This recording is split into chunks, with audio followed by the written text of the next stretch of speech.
وأحسن منك لم تر قط عيني وأجمل منك لم تلد النساء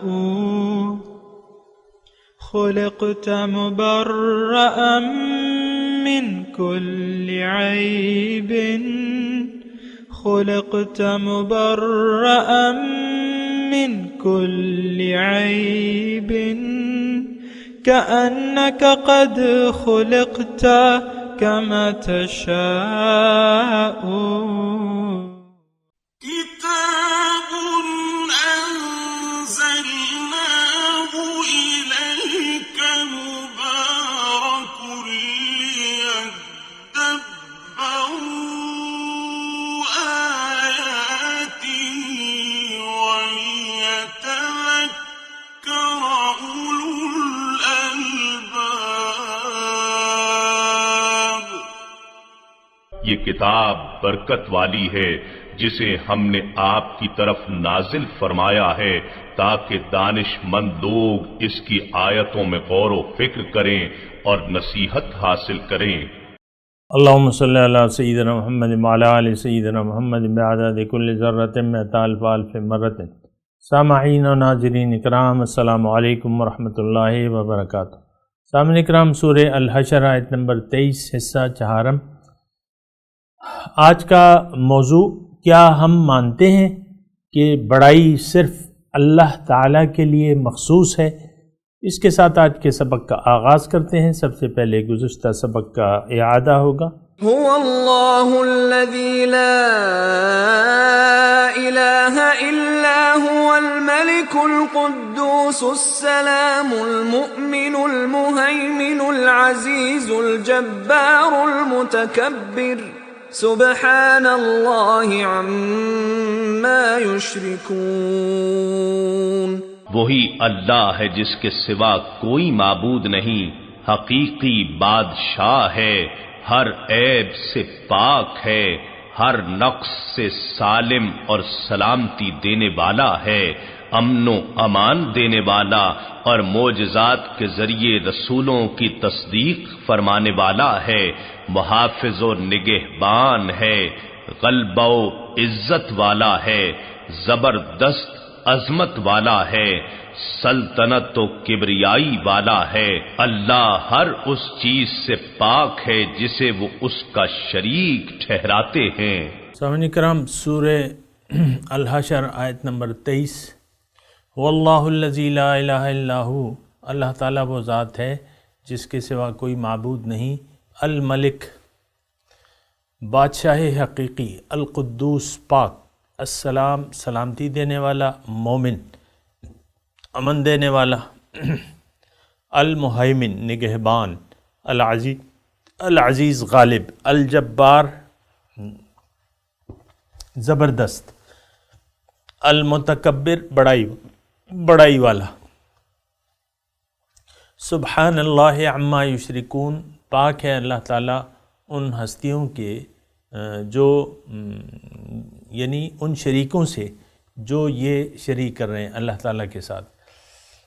اللہ تعالیٰ کی صفات کے بارے میں بیان ہو رہا ہے، اور صفات کو جاننا اور اس پر یقین کر لینے میں ہماری عافیت ہے. اگر ہمیں اللہ تعالیٰ کی صفات کا علم نہیں ہوگا تو پھر ہم اللہ تعالیٰ سے اس طریقے سے بیہیو نہیں کریں گے جس طریقے سے کرنا چاہیے. یہ ایک چھوٹی سی بات ہے، اس کو ذرا نوٹ کر لیں. میں بار بار کہہ رہا ہوں کہ جب تک اللہ تعالیٰ کی صفات کے بارے میں ہمیں علم نہیں ہوگا اور اس پہ کامل یقین حاصل نہیں ہوگا تو اللہ تعالیٰ کے ساتھ اس طرح ہم پیش نہیں آئیں گے جس طرح کے پیش آنا ہے. اور دیکھیں اللہ تعالیٰ تو کے سامنے آپ کس طریقے سے پیش آنا ہے، یعنی اللہ اور اللہ کا جو حکم ہے وہ ذمہ داری، یہ ابھی اللہ تعالیٰ نے بیان فرمایا نا کہ لو انزلنا ھذا القرآن علی جبل لرأیتہ خاشعا متصدعا من خشیۃ اللہ، کہ اگر میں یہ قرآن کی ذمہ داری کسی پہاڑ جیسے مضبوط یعنی جسم پر نازل کرتا اور اس کو عقل و شعور اور اختیار دے کے یہ ذمہ داری اس کے حوالے کرتا تو وہ یقیناً اللہ تعالیٰ کے خوف سے دبی جاتی اور پھٹی جاتی من خشیت اللہ۔ تو اللہ تعالیٰ کا تو دیکھیں ایسا ہوتا ہے۔ اب مثال کے طور پہ میں آپ کو عرض کروں کہ کسی بھی یعنی ایک رحیم یعنی دنیا میں جو ایک سخی ذات ہے، کریم ہے، داتا ہے اور مہربان ہے، اس کے سامنے آپ، اور طاقتور بھی ہے، تو اس کے سامنے عام طور پہ آپ سر جھکا دیتے۔ تو اللہ تعالیٰ تو کریموں کا کریم ہے، اور اللہ تعالیٰ کی جو صفات ہیں وہ تو اس کی ذاتی صفات ہیں، اور ہمارے پاس جو ہیں وہ تو عطائی ہیں، اور کوئی اس کے برابر تو نہیں ہے۔ وَلَمْ يَكُنْ لَهُ كُفُوًا أَحَدٌ، اس کا کوئی ہمسر تو نہیں ہے۔ اب ہونا یہ چاہیے کہ قرآن جیسی ذمہ داری اگر کسی کو دی جائے، اور انسانی وہ ہستی ہے جس کو قرآن، جس کے لیے قرآن اللہ تعالیٰ نے نازل کیا ہے اور ہدایت اسی کے لیے ہے، اور یہ ذمہ داری بھی اللہ تعالیٰ نے اسی کو دی ہے، انسان کو دی ہے۔ تو اب اس کا تقاضا یہ ہے کہ آپ اللہ تعالیٰ کی جو ہستی ہے، اس کی جو قدرت ہے، عظمت ہے، اس کے سامنے آپ سر جھکا دیں۔ نہیں جھکائیں گے اس کا مطلب یہ ہے کہ آپ نے اسے پہچانا نہیں۔ تو پہچان جو ہے بہت زیادہ لازمی ہے، اور پہچان کے علاوہ یقین جو ہے یہ بھی، مطلب یہ اب ہم وہ پڑھ رہے ہیں نا، مطلب یہ مضمون پڑھ رہے ہیں، اس کی تلاوت بھی کر رہے ہیں، اس کو سمجھنے کی، لیکن میں آپ کو یہ کہوں کہ وہ یقین کی کیفیت ہماری نہیں پیدا ہوگی، یعنی وہ یقین کی کیفیت نہیں ہے اصل میں۔ یعنی اللہ تعالیٰ سے، اللہ تعالیٰ کی حکم کی بجاوری جو ہے وہ ہمارے لیے واجب بھی ہے، کیونکہ ہم اسی کی مخلوق ہیں، لیکن وہ بجاوری تو ہم نہیں کر رہے، ہم تو عام طور پہ فاسق ہیں، نافرمان ہیں۔ اور دوسری بات یہ ہے کہ اللہ تعالیٰ سے ہم نے اپنا رخ پھیر کے ظاہر کی طرف کر لیا ہے۔ یہ کون سی عقل مندی ہے، یہ کون سا یقین ہے؟ اس کا مطلب یہ ہے کہ آپ کا یقین جو ہے وہ تو ظاہر پہ ہے۔ اب جس پر آپ کا یقین ہوگا اسی کے سامنے یعنی اسی کو حاصل کرنے کی کوشش کریں گے، یا اس ہستی کے سامنے سر جھکائیں گے جو آپ کے خیال میں طاقتور ہو۔ اب مثال کے طور پہ، اب یہ جو دنیاوی جاہ و حشمت ہے، مال و دولت ہے، اقتدار ہے، اس کے سامنے ہم میں سے اکثر لوگوں نے، اکثریت نے اس کے سامنے سر جھکا دیا ہے۔ اور پاکستان کا معاشرہ آپ کو پتہ ہے کہ اس کا ایک ہی نعرہ ہے، یا بے ایمانی تیرا آسرا۔ یعنی ہم سب لوگ جو ہے بے ایمانی کے حساب کتاب سے چل رہے ہیں، اور اس پہ پھر وہ یعنی اس حساب سے ہم نے اپنی زندگی کو ترتیب دیا ہوا ہے۔ تو دیکھیں، یقین اصل چیز ہے، اور ہمارا یقین چونکہ ظاہر پر ہے، یہ بات تھوڑی سی میں آہستگی سے بھی کہہ رہا ہوں، اور آپ کی توجہ حاصل کرنے کے لیے یہ بات کہہ رہا ہوں کہ ہمارا یقین جو ہے وہ چونکہ ظاہر پر ہے، اللہ کے مقابلے میں ہمارا یقین ظاہر پر ہے، تو ظاہر کے سامنے ہم نے سر جھکا دیا ہے۔ یہ ایک عام مرض ہے، جسے بلوے عام آپ کہہ سکتے ہیں۔ بلوے عام مرض ہے ہمارا، کہ ہم نے سر جھکا دیا ہے ظاہر کے سامنے، ذلیل دنیا کے سامنے، اور ہمارا یقین ہو گیا ہے ظاہر پر کہ یہ دنیا مجھے کچھ دے گی۔ آپ دیکھیں نا، ہم مال و دولت کی دوڑ ہے، کاروبار، ہم میں سے اکثر لوگ، یعنی آپ کو بھی معلوم ہے کہ جس کے پاس بھی ذرا پیسے ہوں وہ سوچتا ہے کہ کون سا نیا کاروبار شروع کروں۔ میں بھی ایسے ماحول میں رہ رہا ہوں، یہاں مردان میں نئے نئے پلازے بن رہے ہیں، اور فوج کی زمینوں پر لوگ ان سے لے رہے ہیں زمینیں، اس پہ کاروبار اور یہ اور وہ، یعنی اربوں روپے کی صرف مردان میں انویسٹمنٹ ہے، صرف مردان میں اربوں روپے کی انویسٹمنٹ ہو رہی ہے، نئی نئی دکانیں بن رہی ہیں، پلازے بن رہے ہیں۔ اب یہ سب کیوں ہے؟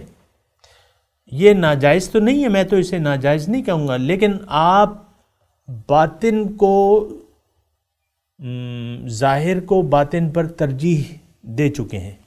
یہ میں اصل وجہ بیان کروں گا کہ ہمیں ظاہر میں کچھ نظر آتا ہے، کہ ظاہر جو ہے ہم حاصل کر لیں گے، اس کاروبار میں ہاتھ ڈالو بھائی بہت پیسہ ہے، ہمارے منہ میں رال آ جاتی ہے۔ رزق دینے والی ذات اللہ ہے، لیکن ہم اس کو اس ذریعے پر جو رزق کا ذریعہ ہے اس پر بھروسہ کر لیتے ہیں۔ آج عام طور پہ آپ دیکھیں بعض دکاندار ایسے بھی ہیں جو اذان یا نماز کا وقت آتا ہے تو وہ نماز کو ٹال دیتے ہیں اور کہتے ہیں کہ نہیں ابھی تو بڑا رش ہے، میں تھوڑی دیر میں پڑھ لوں گا۔ عام طور پہ اول تو پڑھتے نہیں ہیں، 2 نمازیں عام طور پہ پڑھی جاتی ہیں، صبح کی اور شام کی۔ بعض اوقات یہ ہوتا ہے کہ صبح کی نماز رہ جاتی ہے لوگوں سے اور وہ بس۔ تو بہرحال یہ نہیں، دیکھیں بات میں آپ سے کر رہا ہوں یقین کی، اللہ ہے، اس کی صفات ہے، اور وہ صفات چونکہ ہم جانتے نہیں ہیں، اگر جانتے ہیں تو اس پر ہمارا یقین نہیں ہے۔ اور یہ بات میں آپ کو کہہ رہا ہوں نا، کوشش کر رہا ہوں کہ رزاق اللہ تعالیٰ کی ذات ہے، لیکن ہمیں اس پر اعتماد نہیں ہے، بھروسہ نہیں ہے۔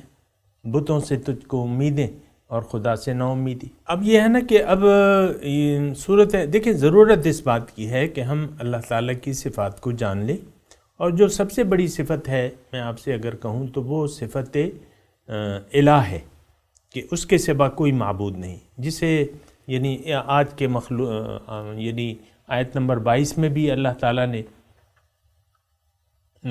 اسی سے اپنا آیت شروع ہوئی ہے، اور آیت نمبر 23 پہ کہ هو اللہ الذی لا الہ الا ہو، اللہ تعالیٰ وہ ذات ہے جس کے سوا کوئی معبود نہیں۔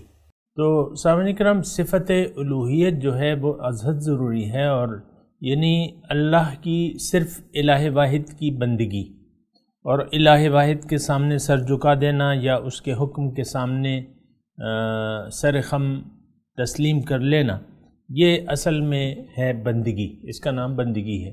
لیکن ساتھ ہی ساتھ ہمیں اللہ تعالیٰ کی اور صفات کے بارے میں بھی جاننا ہوگا اور یقین کرنا ہوگا اس پر۔ آج کا جو ہم سبق پڑھ رہے ہیں اس میں ایک اللہ تعالیٰ کی جو المہیمن کی صفت ہے، المہیمن کے 3 معنی بنتے ہیں، ایک نگہبانی اور حفاظت کرنے والا یعنی نگران، دوسرے شاہد جو دیکھ رہا ہوتا ہے کہ کون کیا کرتا ہے، تیسرے قائم بامور الخلق یعنی جس نے لوگوں کی ضروریات اور حاجات پورے کرنے کا ذمہ اٹھا رکھا ہو تو اسے المہیمن کہتے ہیں۔ اور یہاں بھی چونکہ مطلقاً لفظ المہیمن استعمال کیا گیا ہے اور اس فاعل کا کوئی مفعول نہیں بیان کیا گیا کہ وہ کس کا محافظ اور کس کا شاہد ہے، کس کا نگہبان ہے اور کس کی خبرگیری کرنے کی ذمہ داری اٹھانے والا ہے، اس لیے اس اطلاق سے خود بخود یہ مفہوم نکلتا ہے کہ وہ تمام مخلوقات کی حفاظت اور نگہبانی کر رہا ہے، سب کے اعمال کو دیکھ رہا ہے، یعنی سب کے اعمال پہ شاہد ہے، اور کائنات کی ہر مخلوق کی خبرگیری اور پرورش اور ضروریات کی فراہمی کا ذمہ اس نے اٹھا لیا ہے۔ نگہبان، ہر چیز کا نگہبان، ضروریات پوری کرنے والا اور ہر چیز پہ شاہد، یہ المہیمن کا معنی بنتا ہے سامنے کرام۔ پھر دوسری صفت ہے اس میں العزیز کی۔ العزیز جو ہے اس سے مراد ایسی زبردست ہستی ہے جس کے مقابلے میں کوئی سر نہ اٹھا سکتا ہو، یعنی غالب لیکن بے مثل غالب، اس کے سامنے جس کے فیصلوں کی مزاحمت کرنا کسی کے بس میں نہ ہو، جس کے آگے سب بے بس اور بے زور ہوں، یعنی غالب اور زبردست ہستی۔ آپ کو میں نے بتایا تو بات یہ ہے کہ اللہ کے سامنے تو کوئی بھی نہ سر اٹھا سکتا ہے نہ اس کے فیصلوں کے آگے، اور ہم سب اس کے آگے جو ہے بے بس ہیں اور بے زور ہیں۔ تو یعنی دیکھیں ہم عام زندگی میں یعنی ایک بات اگر آپ میری توجہ سے سنیں، یہ ہے کہ ہم سب اللہ تعالیٰ نے ہمیں کوئی نہ کوئی قدرت اور غلبہ عطا فرمایا ہے ہر ایک کو، مثال کے طور پہ یعنی اب شیر ہے، جنگل کا شیر ہے، اب ظاہر ہے کہ اس کے سامنے جو چھوٹے چھوٹے جانور ہیں وہ بے بس ہوتے ہیں بعض اوقات، اور چیتا ہے اس کے سامنے بھی بعض جانور جو ہے بے بس ہوتے ہیں، آسانی سے وہ شکار کر لیتا ہے۔ اسی طرح انسانوں میں آپ دیکھیں اللہ تعالیٰ نے انسانوں میں یہ غلبہ عطا فرما رکھا ہے مختلف ہر جگہ، یعنی اگر آپ کو میں حدیث کی ایک اشارہ دوں کہ کلکم راعن و کلکم مسئول عن رعیتہ، تم میں سے ہر ایک شخص جو ہے وہ یعنی ایک رعایا رکھتا ہے، اور اس کے سامنے اس سے اس کی رعایا کے بارے میں پوچھا جائے گا۔ اب مثال کے طور پہ والدین ہیں، تو ظاہر ہے کہ ابتدائی حالت میں جب تک وہ بچے ہوتے ہیں تو وہ ماں باپ کے زیر دست ہوتے ہیں۔ اسی طرح بادشاہ وقت ہے، ہم جو اس کے رعایا ہیں بادشاہ وقت کی، اور وہ اس کو کچھ اللہ تعالیٰ نے غلبات اسی طرح اسکول کا پرنسپل ہے سامنے کرام، تو وہ اس کو غلبہ اللہ تعالیٰ نے عطا فرمائے، یا ایک دفتر کا باس ہے، تو اب یہ سارے اللہ تعالیٰ نے غلبے عطا فرمائے، اور ہم ان کو یعنی یہ جملہ ذرا سنیں کہ ہر انسان نے اپنا جو عطائی غلبہ ہے اس کو بیجا اور غلط استعمال کر رہا ہے۔ یعنی مثال کے طور پہ والدین کو اللہ تعالیٰ نے کچھ غلبہ دیا ہے تو ان کو اپنے بچوں کی صحیح تربیت کرنی چاہیے، لیکن چونکہ وہ خود ہی ناواقف ہوتے ہیں تو وہ اپنے بچوں کی کیا۔ لیکن اسی طرح ایک حاکم ہے، وہ بھی اپنے اختیارات کا ناجائز استعمال کرتا ہے۔ آپ دیکھیں انصاف جو ہے وہ ملتا نہیں ہے بلکہ بکتا ہے، بڑوں کے ساتھ کچھ الگ انصاف ہوتا ہے اور چھوٹوں کے ساتھ کوئی الگ انصاف ہوتا ہے۔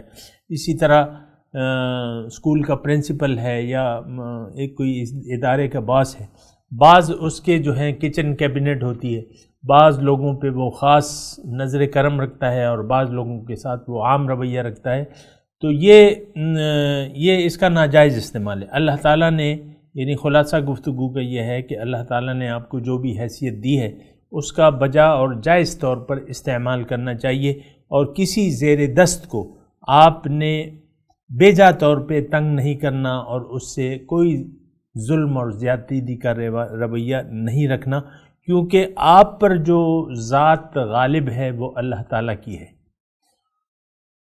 تو اللہ تعالیٰ ہر ایک چیز کا نگہبان ہے، آپ کے رویوں کو بھی دیکھ رہا ہے اور آپ کے اپنے جو زیر دست لوگ ہیں ان کے ساتھ سلوک کو بھی دیکھ رہا ہے، تو آپ نے دیکھنا ہوگا کہ آپ کس طریقے سے اپنے زیر دست لوگوں کے ساتھ پیش آتے ہیں۔ اچھا، اس کے بعد جو ہے وہ الجبار استعمال ہوا ہے، یعنی الجبار اس کا مادہ جو ہے وہ جبر ہے، یعنی زور۔ جبر کے معنی یہ ہیں کہ کسی شے کو طاقت سے درست کرنا یا کسی چیز کی بزور اصلاح کرنا۔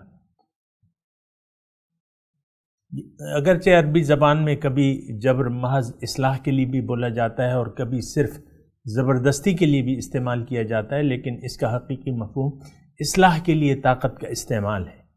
بس اللہ تعالیٰ کو جبار اس معنی میں کہا گیا ہے کہ وہ اپنی کائنات کا نظم بزور درست رکھنے والا، اپنے ارادے کو جو سراسر حکمت پر مبنی ہوتا ہے جبراً نافذ کرنے والا ہے۔ اب ظاہر ہے یہ سورج ہے، چاند ستارے، جو بھی مخلوقات ہے یا زمین پہ جتنی بھی مخلوقات ہیں، جو کچھ بھی ہے اللہ تعالیٰ کے حکم کے پابند ہے، بزور پابند ہے، وہ خلاف ورزی کر ہی نہیں سکتے۔ اور علاوہ ازیں لفظ جبار میں عظمت کا مفہوم بھی شامل ہے۔ عربی زبان میں کھجور کے اس درخت کو جبار کہتے ہیں جو اتنا بلند و بالا ہو کہ اس کے پھل کو توڑنا کسی کے لیے آسان نہ ہو۔ اسی طرح کوئی کام جو بڑا عظیم الشان ہو عمل جبار کہلاتا ہے۔ تو بہرحال اس یعنی دیکھیں جبر کا میں نے آپ کو معنی بتایا، لیکن اس کے ہمارے لیے اس میں یہ ہے کہ ہم اللہ تعالیٰ کو جبار، یعنی اللہ تعالیٰ کی طاقت اور قدرت کے سامنے ہم کچھ بھی نہیں ہیں۔ وہ جو چاہے کر سکتا ہے، تو ہمیں اس کی جو طاقت ہے، دسترس ہے، اس کے سامنے ہم نے ہتھیار ڈالنا ہوں گے اور اپنے آپ کو ہم نے عاجز قرار دینا ہوگا، عجز کا اظہار کرنا ہوگا کہ یا اللہ تعالیٰ تو ہی ہے، تو ہی جبار ہے، تو ہی بادشاہ ہے، اور تو ہی قادر ہے، اور تو ہی غالب ہے۔ اب اگر یہ تمام صفات میرے اور آپ کے ذہن میں ہوں گی تو ہم کبھی جو ہے اپنے حد سے باہر نہیں نکلیں گے اور اللہ تعالیٰ کے سامنے سر اطاعت جھکا کے ہی چلیں گے۔ دوسری جو صفت ہے اللہ تعالیٰ نے المتکبر، اللہ تعالیٰ کی یہ صفت ہے جس کے دو مفہوم ہیں۔ ایک وہ یعنی متکبر مطلب بڑا، تو اس کے دو معنوں میں اس کے وہ آ سکتے ہیں معنی۔ ایک وہ جو فی الحقیقت بڑا نہ ہو لیکن خواہ بڑا بن جائے، اور دوسرے وہ جو حقیقت میں بڑا ہو اور بڑا ہو کر ہی رہے۔ تو یہ بڑائی جو ہے خاص طور پہ یہ صرف اور صرف اللہ تعالیٰ کا جامہ ہے۔ اللہ تعالیٰ کی ایک چادر ہے حدیث میں کہ بڑائی جو ہے الکبریاء ردائی، حدیث قدسی ہے کہ اللہ کے رسول فرماتے ہیں کہ اللہ تعالیٰ فرماتا ہے کہ جو بڑائی ہے یہ میری چادر ہے، تو جو مجھ سے یہ چادر چھیننے کی کوشش کرے گا میں اس کو چیر دوں گا۔ تو دیکھیں یہ بڑائی جو ہے خاص طور پہ یہ صفت تکبر جو ہے یہ صرف اللہ تعالیٰ کو زیب دیتی ہے، اللہ کے سوا کوئی بڑا نہیں ہے، اور بڑا حقیقت میں اللہ ہے۔ اور یہ دیکھیں ہمارے دین کی جو بنیاد ہے وہ تبھی صحیح معنوں میں استوار ہو سکتی ہے جب ہم صرف اللہ کی بڑائی بیان کریں اور اس کی بڑائی کے قائل ہوں۔ جو بڑا ہے اس کا کہنا مانا جاتا ہے، اس کی اطاعت کی جاتی ہے۔ اور آج دیکھیں ہم میں سے ہر شخص جو ہے وہ اپنی ذات میں بڑا بن بیٹھا ہے اور اپنا حکم منوانا چاہتا ہے، خواہ وہ یعنی جس کیفیت میں بھی ہو، جس حالت میں بھی ہو۔ ایک اگر مزدور ہے لیکن وہ گھروں باہر تو جو نوکری کرتا ہے، دیہڑی لگاتا ہے، وہ تو بس یسر یسر کہتا رہتا ہے نا، جو اسے مالک کہے وہی کرتا رہتا ہے، لیکن گھر میں آ کے یہ بڑا بن جاتا ہے اور اپنے آپ کو سپرمین قرار دینے لگتا ہے۔ اسی طرح ہر شخص ایک ادارے میں پرنسپل ہے یا ایک ادارے کا سربراہ ہے یا جو بھی ہے، ایک دکاندار ہے، بعض اوقات وہ اپنے جو کسٹمرز ہیں ان سے بھی برا رویہ رکھتے ہیں، ایک بڑائی کا رویہ رکھتے ہیں۔ تو ایسی بات نہیں ہے، اصل میں بڑائی جو ہے وہ صرف اللہ تعالیٰ کے لیے ہے، اور اسی کے سامنے سر جھکانا ہمارا بنتا ہے۔ یہ بات ذرا نوٹ کر لیں۔ اور وہ کہتے ہیں نا کہ شعر بعض اوقات میں آپ کو سناتا ہوں کہ نفس ما کم تر نیست از فرعون را لیکن او راعون بود و ما راعون نیست۔ میرے نفس بھی فرعون سے کم نہیں ہے، لیکن بات یہ ہے کہ اس کے پاس اسباب تھے، میرے پاس اسباب نہیں ہیں۔ اسباب یہاں آپ دیکھیں اداروں میں مختلف، اس بات کو مجھے کہنے میں کوئی بات نہیں ہے کہ جس کو بھی جہاں موقع ملتا ہے وہی اپنی بڑائی ثابت کرنے کے لیے یعنی کوشش کرتا ہے۔ اور ایک دیکھیں ایک بات میں آپ کو عرض کروں کہ بڑائی یہ بھی ہے کہ آپ اپنے نفسانی خواہشات کے مطابق زندگی گزاریں یا خواہشات نفس کو اپنا خدا بنا لیں، یعنی اللہ کی بڑائی کو نظر انداز کر کے نفس کے حکم کو بڑا قرار دے۔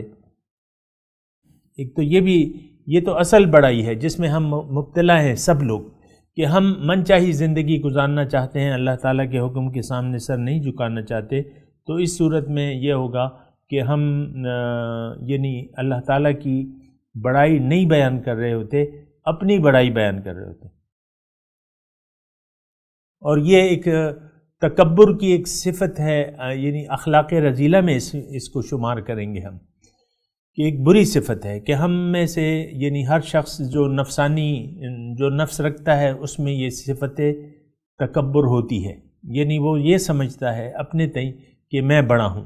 تو جہاں بھی بعض اوقات آپ دیکھیں گھروں میں بھی بعض اوقات شوہر کہتا ہے میں بڑا ہوں، یا بیوی اس کے مقابلے کی اگر ہوتی ہے تو وہ کہتی ہے میں بڑی ہوں، میرے جو فیصلے ہیں وہ نافذ ہونا چاہیے، اور پھر شوہر پر وہ حکم چلانے لگتی ہے۔ مثال کے طور پہ میں عرض کر رہا ہوں، لیکن اصل میں بڑائی جو ہے المتکبر، یہ اللہ تعالیٰ کے لیے خاص ہے، اس میں مخلوق شریک نہیں ہے۔ سب انتم الفقراء الی اللہ واللہ هو الغنی الحمید، اے لوگو تم فقیر ہو، اللہ تعالیٰ جو ہے وہ غنی اور تعریفوں والا ہے۔ اصل بڑائی جو ہے وہ اللہ کے لیے ہے۔ اللہ اکبر، اور یہ ہمارے دین کا نعرہ بھی ہے کہ اللہ اکبر۔ حضور صلی اللہ علیہ وسلم تشریف لائے، حکم ہوا یا ایھا المدثر قم فانذر وربک فکبر، اے کملی اوڑھنے والے اٹھو اور قم فانذر وثیابک وربک فکبر وثیابک فطہر، یہ مضمون ہے سورہ اس میں مدثر میں۔